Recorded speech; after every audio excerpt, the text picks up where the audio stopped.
ko nikech chike ma otenore go ala gintie moko mobedo manage internationally while din fuogno mondo taxes ko odong Kenya ka machielo en one minimum top up tax ma en 15% ma ema na wacho ni ok ber ka in gi kambi ka to ichulo 10% mar taxes kuom ohala miyudo kiloso 100,000 tidhi riwo ariyo adek tiduogo ichulo 10%.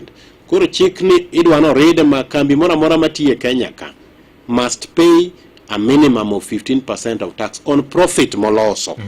Tiende ni mane miluongo ni gitimo gimiluongo ni base erosion. Base erosion tiende ni idiyo kamonego bed ni ichulo go osuru mondo dog piny. Koro wadwa limit base erosion ni. Mano be is an international language and that is an international standard matiyo kamora mora mondo mi kembe ahinya multinationals. Yes.